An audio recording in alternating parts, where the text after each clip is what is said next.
Good morning बच्चों। चलिए निकालिए क्लास 5 व्याकरण,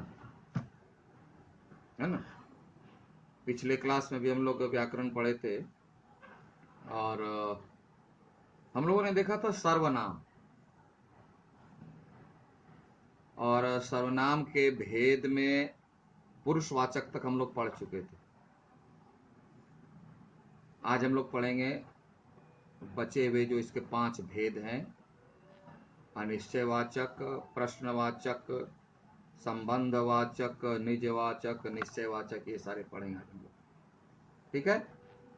तो चलिए बुक निकालिए और बुक के साथ आप ये निकालिए पेंसिल। तो पुरुषवाचक हम लोग पढ़ चुके थे, आज पढ़े हम लोग निश्चयवाचक। देखो, शब्द का अर्थ अगर तुमको पता है तो सर्वनाम की परिभाषा हो जाएगी, है ना। जैसे पुरुषवाचक को पुरुषवाचक क्यों कहा गया, उसका अर्थ मैंने समझा दिया आपको। और आइए अनिश्चयवाचक।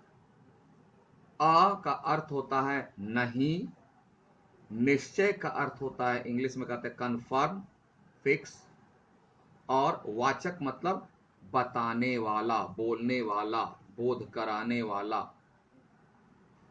तो जो निश्चित को बोध नहीं कराता, और मतलब नहीं, वाचक मतलब बताने वाला, निश्चय निश्चित कन्फर्म, यानी जो सर्वनाम किसी खास, किसी निश्चित वस्तु या व्यक्ति को नहीं बताता है, वह आएगा अनिश्चय। तो इसके पहले निश्चय, निश्चय वही है, इसके पहले निश्चय पढ़ लेते।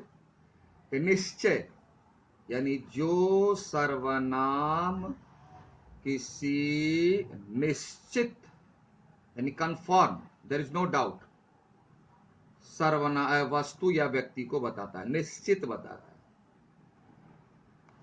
जैसे यह, क्या, यह है ना, यह पेंसिल मेरी है, कंफर्म है। इधर उधर जो रखी हुई है वो नहीं, यह कंफर्म है, ये तो ही करे उसे। तो यह क्या है, सर्वनाम, यह मेरी है। तो इस पेंसिल के बदले यह आया तो यह सर्वनाम है। पहले तो आप सर्वनाम निकालना सीख लीजिएगा, पकड़ना सीख लीजिएगा। तो यह क्या करता है, यह जो ऐसा सर्वनाम वह क्या करता है कि निश्चित वस्तु की ओर निकलता है। यह क्या हो गया, निश्चयवाचक। यानी यह जो सर्वनाम है यह निश्चित वस्तु की ओर इंडिकेट करता है, यह। तो यह जो है शब्द, यह निश्चयवाचक सर्वनाम, ठीक है। उदाहरण में देख लीजिए, यह मेरी गेंद है, यह मेरी गेंद है, यह हाथ में, यह। उसे बुला, उसे दूर वाले, उसे, इसे, इसे ना ना, उसे कंफर्म है। तो यह उसे, इसे, यानी जो कंफर्म हो जाए, निश्चित सूचना दे, वह निश्चयवाचक। और इसके पहले बता, इसमें अ लगा दिया, अ मतलब होता है नहीं, अनिश्चय, यानी जो सर्वनाम किसी वस्तु और व्यक्ति के बारे में निश्चित सूचना नहीं दे, वहां निश्चय में दे और अनिश्चय में नहीं दे, वही है।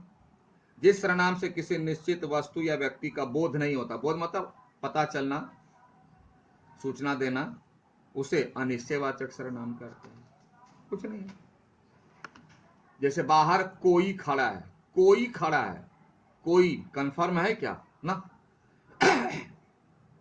कोई में कोई कुरियर वाला हो सकता है, कोई मित्र हो सकता है, कोई दोस्त हो सकता है, हमारे दोस्त हो सकते हैं, आपके पापा का दोस्त हो सकते हैं, दूध वाला हो सकता, कोई भी हो सकता है, निश्चित नहीं है। तो निश्चित नहीं है तो इसके लिए कोई आ गया अनिश्चितवाचक या अनिश्चयवाचक, जो भी आप कहिए। देखो, दाल में कुछ पड़ गया, कुछ पड़ गया, क्या मालूम नहीं, क्या पड़ा मालूम नहीं, कुछ है जरूर, लेकिन निश्चित नहीं है कि क्या है।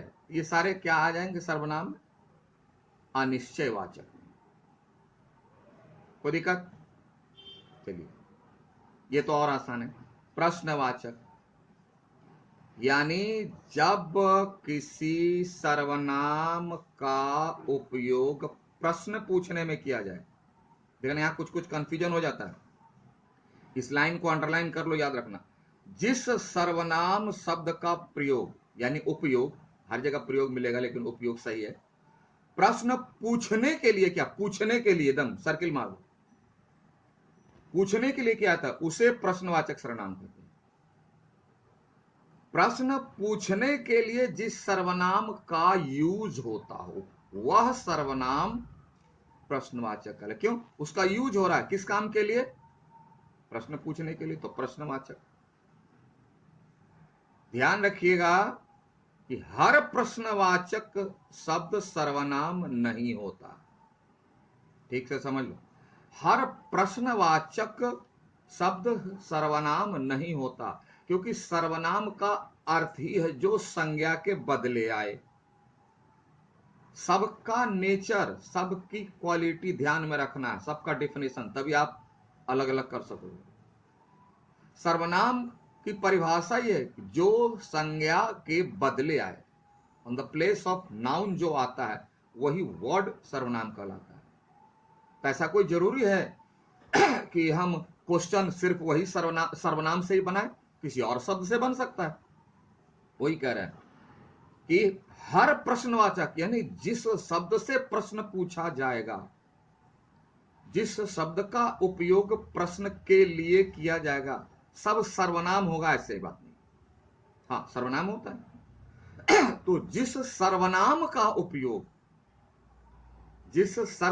का उपयोग प्रश्नवाचक के लिए किया जाएगा, प्रश्न पूछने के लिए किया जाएगा, वही सर्वनाम प्रश्नवाचक कहलाएगा। केवल वही शब्द प्रश्नवाचक सर्वनाम होते हैं, सब ख्याल रखना होगा। जिनका उत्तर संज्ञा या सर्वनाम में मिलता है। क्यों संज्ञा और सर्वनाम में क्यों मिलता है? तो सर्वनाम तो वो है ही, और सर्वनाम उसे कहते क्यों है कि वह संज्ञा के बदले आता है, इसलिए ये वाला ही प्रश्नवाचक सर्वनाम आएगा। अगर कोई दूसरा शब्द बनता है प्रश्नवाचक पूछने के लिए काम आता है, तो वह प्रश्नवाचक सर्वनाम नहीं कहलाएगा। ठीक है, जैसे उदाहरण देखिए, इस थैले में क्या है, तो देखो क्या है सर्वनाम है, क्योंकि क्या है, दाल है, चावल है, फल है, आम है, तो उसके बदले क्या आया और उससे क्वेश्चन बनाया गया, प्रश्न बनाया गया, इसलिए प्रश्नवाचक सर्वनाम। फिर वहां कौन खड़ा है, तो कौन खड़ा है तो कोई तो खड़ा होगा, उसका नाम होगा, उसका नाम तो होगा, राम है, श्याम है, गीता है, मोहन है, तो उसके बदले कौन आया और इसका यूज किया गया प्रश्न करने के लिए, प्रश्न पूछने के लिए, इसलिए यह हो जाएगा प्रश्नवाचक सर्वनाम। आ रही समझ में? चलिए आगे आइए।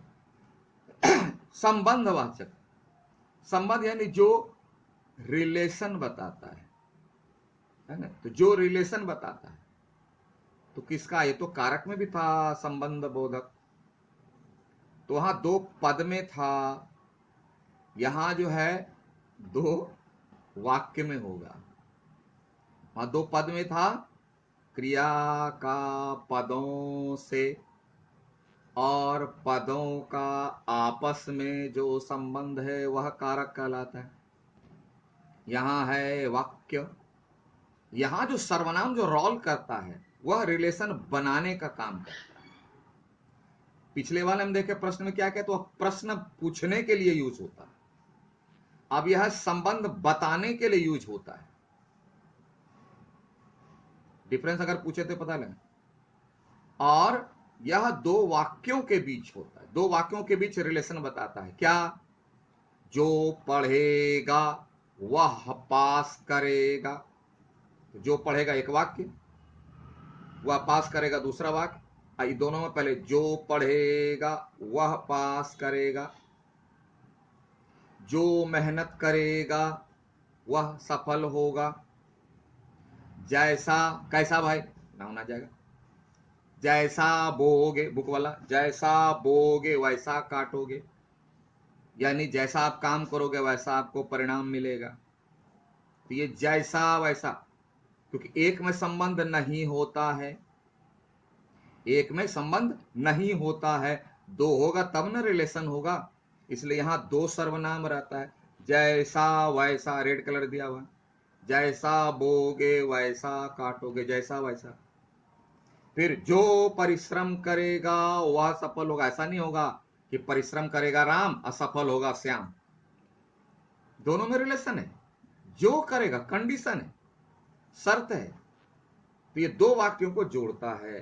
तो यह सर्वनाम क्या करता है, दो वाक्यों को जोड़ता है। और चूंकि दो वाक्यों को जोड़ता है इसलिए दो सर्वनाम होगा, जोड़ा। तो ऐसे सर्वनाम कहलाते हैं संबंध वाचक।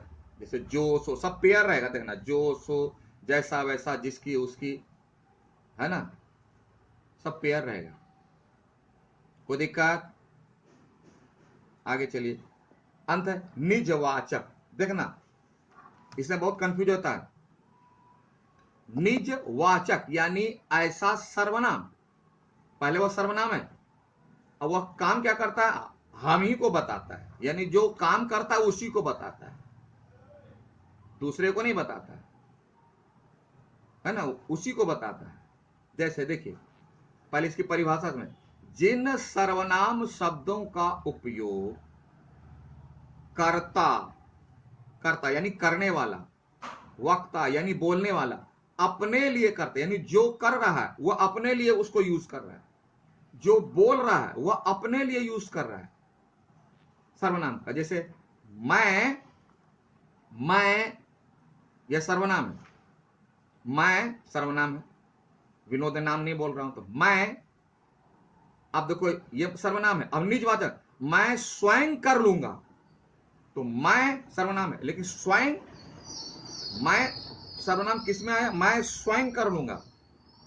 यानी यह जो यहां मैं के स्थान पर अगर हम विनोद लें तो विनोद खुद कर लेगा, विनोद के लिए ही आया, दोनों मैं के लिए ही स्वयं आया। तो जो सर्वनाम काम करने वाला या बोलने वाला के लिए ही आता है वह सर्वनाम निजवाचक कहलाएगा। जैसे मैं, उत्तम पुरुष वाचक सर्वनाम, लेकिन मैं खुद कर लूंगा, ये खुद जो है निजवाचक। मैं अपने आप कर लूंगा, अपने आप, निजवाचक। आई बात समझ में? तो ही कह रहा है, जिन सर्वनाम शब्दों का उपयोग कर्ता वक्ता के लिए, अपने लिए करता है उन्हें निजवाचक। जैसे मैंने यह मॉडल स्वयं बनाया, देखो मैंने, तो मैंने सर्वनाम है, किसमें, वो उत्तम पुरुषवाचक मैंने। अब मैंने के लिए ही आया, यानी मैंने से जो इंडिकेट होता है, जो संज्ञा, उसी से स्वयं आता है, स्वयं। मैंने यह मॉडल बनाया, तो जो बोल रहा है उसी के लिए आया है स्वयं। तो ये स्वयं क्या होगा, निजवाचक। मैंने तो पुरुषवाचक है, स्वयं निजवाचक। अपना काम खुद करना चाहिए, अपना काम, अपना यानी मेरा काम खुद करना चाहिए, तो अपने से कीजिए। ये जो खुद है, अपना भी सर्वनाम है, लेकिन यह निजवाचक नहीं होगा। इसी को फिर दूसरा कोई बताएगा, जैसे खुद करना चाहिए, खुद बता रहा है, कौन करेगा भाई, तो जिसका अपना है वही करेगा। तो ये खुद उसी पर लागू हो रहा है, इसलिए यह जगह निजवाचक सर्वनाम। कोई दिक्कत?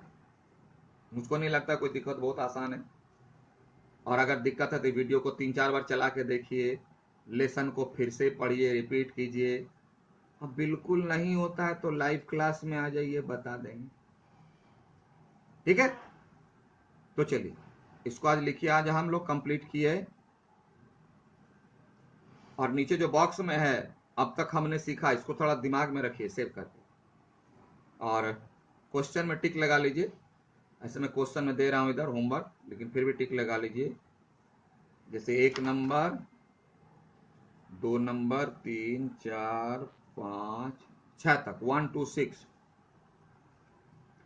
है ना। सबको बार बार करें, क्वेश्चन को कॉपी में लिखो और तब उत्तर लिखो। सिर्फ अगर आंसर लिख दिया नंबर दे करके नहीं करें, क्वेश्चन भी लिखिए, बार बार देने, क्वेश्चन भी लिखिए और आंसर भी लिखो। तब समझ में आ जाएगा आराम से तुमको भी कि किस क्वेश्चन का क्या आंसर है, क्या पूछा गया और क्या जवाब दे रहे हैं। ठीक है, तो 1 to 6 आप लिख लीजिए,